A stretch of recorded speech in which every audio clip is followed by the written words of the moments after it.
Hello everyone, welcome in this new video. In today's video, we are gonna be talking about setups in battlebay. Now, don't get me wrong, there are some very good combat systems in this game, and yeah, let's just head over to that. And we have good setups, bad setups, and okay setups. And the okay setups, you can also play them in ranked and stuff like that. But there are also, unfortunately, bad setups because not everything can work out great for you. And yeah, that's just practically it. So we gotta pay attention to these things, these tiny things, these details, as I like to call them, because not every combat system is good in a certain situation. And here we have a multi-purpose setup right here. You can see that. And this is overall just a very good setup. There is nothing wrong with this setup. Though the sniper cannon is an inaccuracy a little bit at the beginning of the game, and the reason this is an inaccuracy is because blast cannon is officially a better choice on interceptor. However, sniper cannon is also a good choice. It doesn't really matter that much if I switch one cannon for a different cannon. You know what I mean? Um, so yeah, that's practically it. And yeah, overall, there are just very bad setups in this game as well. And in today's video, I'm going to show you how you can create properly a good setup. So here we go. I hope you enjoy. And this was a battle from today. I wasn't in fleet with Quidite. I was in fleet with Hunter. And yeah. I see a very good example of a player that's not good with its setup. And I will show you why this person is not good with a certain setup. What player is not good with a certain setup? Here we have, for instance, one player that's not really good. This person is okay. Then we have this person right here. Double railgun, double mortar, one carronade. Just one carronade. Are we gonna need to be afraid of this person? No. And the reason we are not gonna be afraid of this person is because mortars, don't get me wrong, they are very good at fights and stuff like that. They can be very powerful mortars if you hit the bullseyes and stuff like that. But overall, mortars are not that great. They are only good for finishing off people. And like this person, he just can't get any value out of its setup, which is just a disappointment. This is just straight up disappointing, and this is not how you are supposed to be playing shooter. You are not supposed to sit in the backlines, especially not if the enemy has a fixer and you have like no fixer.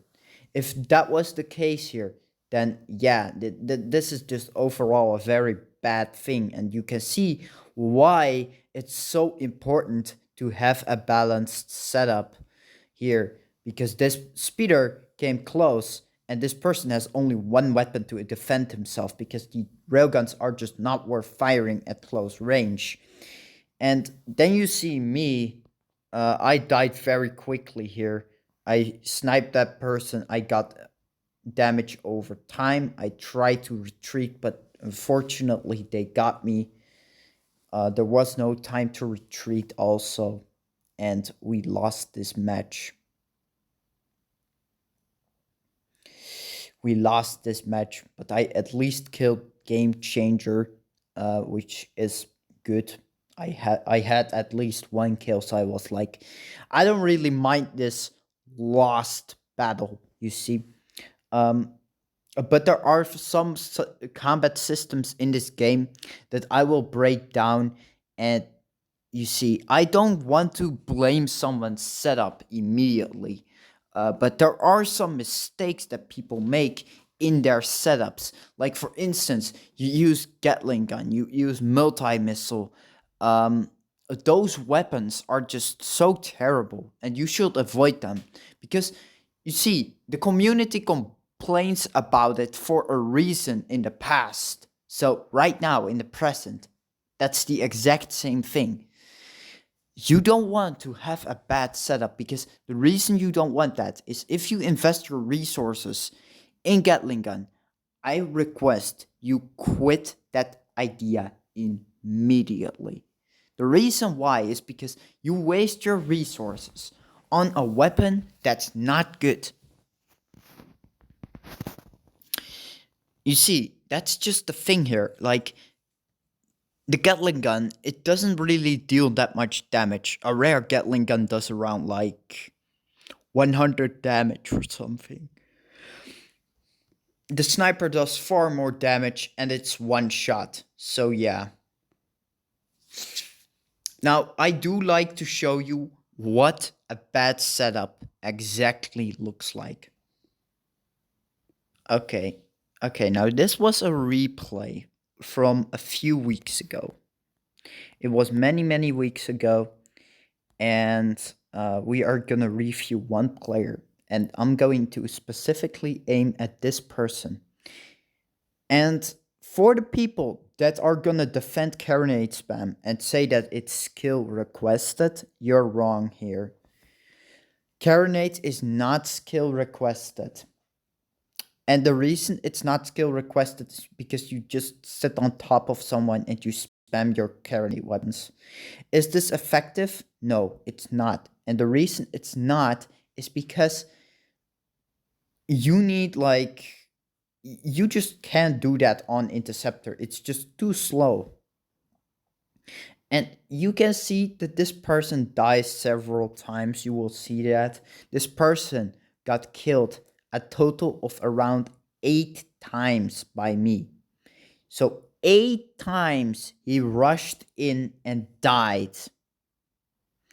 And you can see how bad this gets for others because this person was feeding our team and gave us the victory. What would have happened if he played a balanced setup? Well, at least this wouldn't be happening. And like, I don't mind if people spam railgun or stuff like that. Um, as long as your strategy works, I'm not going to be angry at you or something like that. And I mean, railgun spam can be fun. I find it pretty lame, but if you want to play it, then I guess you could if you want to, but I wouldn't recommend it for like a few reasons.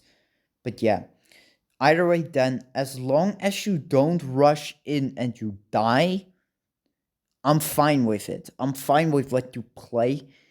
And if you know how to play a certain setup, I don't mind spamming. But if you don't know what you're doing and you just put items on your ship, which is the most common mistake that people make, then I'm going to ask myself, is this player still good? That's what I'm going to ask myself then. And guess how many times I died during this time? I only died once. Just once. Just luck. That's just ridiculous. And I mean, like, I'm not going to, like, go on and on and on about this as well. But the thing is, that if you, like, try to make a setup, then try to make it as balanced as possible. If you are playing shooter and you equip an incendiary weapon, just equip one incendiary weapon. I have seen people doing double incendiary weapons, and I can tell you that is not something to be proud of and say like, "Oh, this is good." No, it's not good and it's not okay. You have to choose either between the firebomb, the napalm launcher, or the flare gun. Either one of those three. But not like You don't choose two incendiary weapons on shooter. Are you dumb? Because one fire weapon is enough for your cannon setup or like your cannon usage. But as soon as you keep going on about that and you have like two incendiary weapons, yeah, then it gets bad. Of course, there was once a firebomb spammer in the past, which is kind of a unique technique. Unfortunately, firebomb got heavily nerfed, so spamming it wouldn't be so easy anymore. But it still is possible, and I see that like firebomb spam is possible in my opinion. That could be possible, and that could be good, because firebomb has decent range, good damage, and stuff like that. So yeah, but on the other hand, you only need one incendiary weapon. So please don't spam incendiary weapons like napalm with like firebomb. That's just not a good combo. So it's either one of those two. And you can see right here, I did pretty well here. And yeah. And then we have these people who equip two mines in their loadouts, which is also an inaccuracy. You only need one mine in order to block off roads. If you equip two, you're bad. Simply because, like, you don't need more than one. You lower your firepower by equipping multiple mines, which isn't good. So keep that please in mind because, like, this is something extremely important.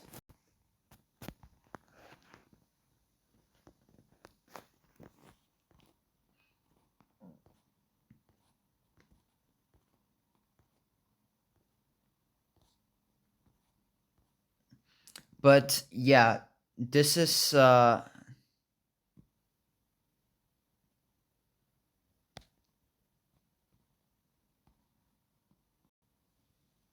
this is just basic stuff that I'm saying here. And like these are the basics of creating a setup. And then we have another thing. Not only do people play wrong setups like this, they also make very tiny mistakes on speeder and stuff like that. And I'm not going too much on and on about this because both things are pretty well in this game. But to be honest, there is one big difference that I'm going to talk about, and that is the speeder. And I won't go too much like criteria on this, but this is just some very small thing that can make such a big difference. Okay, so we take speeder here, and I'm going to show you again what a bad setup actually kind of is. And that is the following setup that I'm going to name. Big shield, small bandage, and turbo, which is also not completely a good setup. And some people will ask themselves, how is that not a good setup? Well, it is a decent setup, don't get me wrong, but the thing with that setup is that it has less health regen. And if there is anything important about speeder, it's health regen. And I'm going to talk about why, because if you have a big bandage and you stun a target, where do you gain more HP from? A big bandage or a small bandage? You have 5 seconds to answer, but you already know, so yeah, big bandage. Yeah, in those scenarios, you need to think. And that's the same with shooter. You don't equip a small bandage on a shooter. You equip a big bandage simply because you have more health regen, but less health. Then you rather play a little bit more careful and don't want to play the hero, as I always like to call it. Plus, when are you gonna get focused anyways?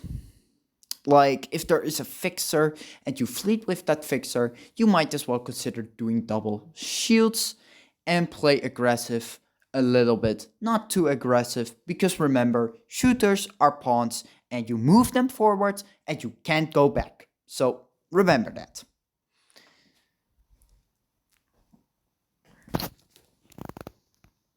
Now, I'm not going to talk about too much about this though.